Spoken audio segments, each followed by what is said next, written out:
the past we've been Ward 2 with the doors shut. Now what we are is Ward 2 with the doors open, and we're remembering patients are the most important reason why we're here. Patient care and freeing up time to care is at the heart of the Whai Manaaki program. A program that supports frontline staff to make the changes they need to provide better patient care and a better working environment. It's the staff at the front line who really do know what patients need to have. And if we empower them, our standards of patient care will go up. I think it gives you permission to stop and think what you're doing, that you realise how ridiculous some of the things you are doing are. The program provides a 3-phase approach, supporting charge nurses and managers to lead their teams through change.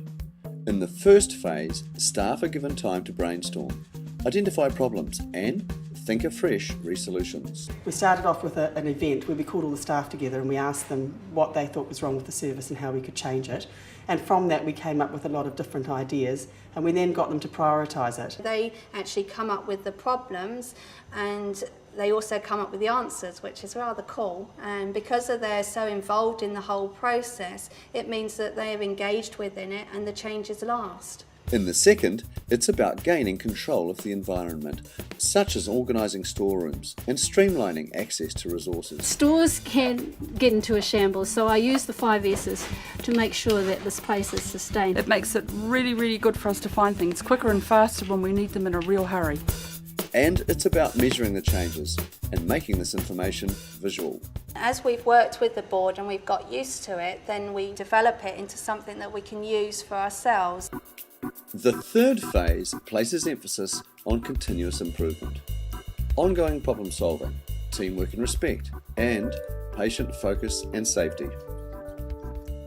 The staff have wanted to re-look at the model of care, how we deliver the care, who looks after who, the skill mix, support for each other. The staff are actually challenging some of their colleagues with some of the practices that are not acceptable, accepting that patients are different and they've got different needs. Applying the principles of tikanga Māori further enhances patient understanding and care.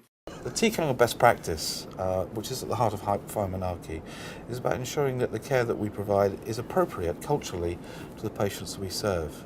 And not just to the patients, but to their whānau too. What it does is it enables people to think of the values and things between different cultures, and those principles we can apply to everybody. Backed up with logistical help and resource, the Whai Manaaki program creates sustainable change and a culture of ongoing bottom-up improvement. I've seen a lot of changes in patient cares. The staff here has been working together as a team. I came onto the Whai Manaaki panel as a representative from the community panel. The feedback I'm getting from the people that I bring in is that they're treated well from the moment they step in the door. They've had a positive experience when they've come in, even if their news hasn't been good. And more time, better care is what Whai Manaaki is all about. In less than a year, some of the feedback we've had has been really quite extraordinary. That wards that were difficult to recruit to in the past no longer have resignations. In fact, there's a waiting list of people to work on there. Whai Manaaki is about releasing the energy of our staff. It's about connecting our staff back to the values of why they joined healthcare in the first place.